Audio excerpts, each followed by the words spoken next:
everyone, Antoinette here. If there were 4 words or phrases that you're using in the workplace that were making you look weak, wouldn't you want to know about it? We all want to be confident in the workplace, but sometimes you might be using some phrases that are basically devaluing everything that you say or ask afterwards, and you have no idea that you're doing it. The first phrase that you may be using is when you say, I just wanted to reach out, or I just wanted to ask, or I just wanted a moment of your time.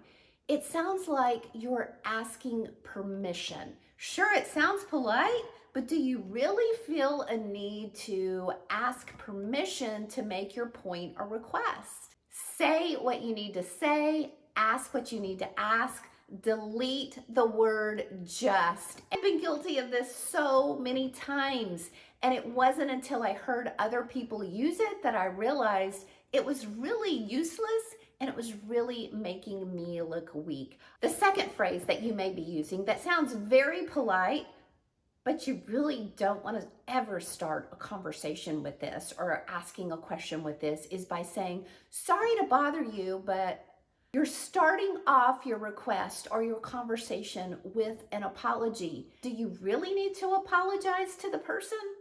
It's certainly not a powerful and a positive way to start off a conversation.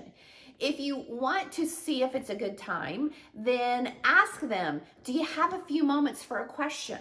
And if you've asked the person, do you have a few moments for a question, or do you have a few minutes to talk?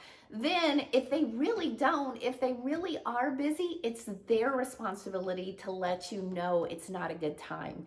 It's not your responsibility to start off the conversation with an apology. The third phrase that you may be using isn't necessarily politeness, but it sounds more like an excuse.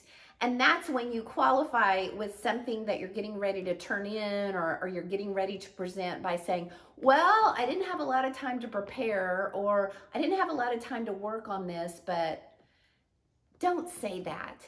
Number one, it sounds like an excuse. It sounds like you're letting the person know, you're preparing them that this is not going to really be that good. On the other hand, is what they hear afterwards or what they see afterwards, if it is really good, then it almost looks like you're fishing for compliments by saying, well, I didn't have really a lot of time to work on this, so can you imagine what it would be like if I really did have a lot of time to work on it? You never want to look like you're fishing for compliments.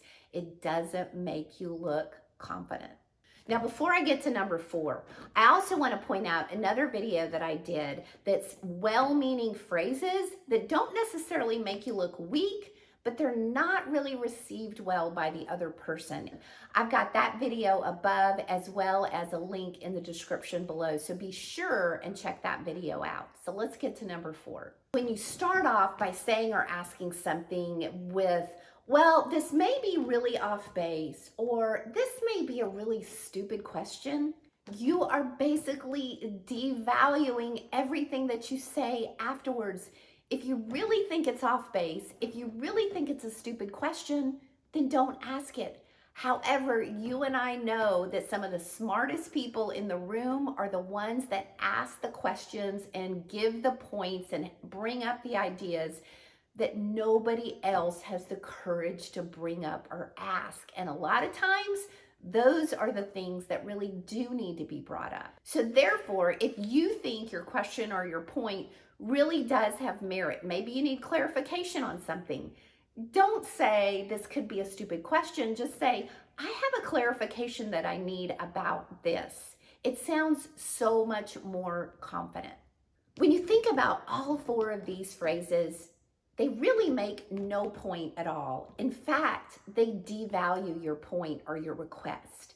So really, just leaving them out completely is the best thing to do that's going to make you appear more confident. Leadership expert and my mentor, John Maxwell, in his book, Everyone Communicates, Few Connect, writes, all good communicators get to the point before their listeners start asking, what's the point?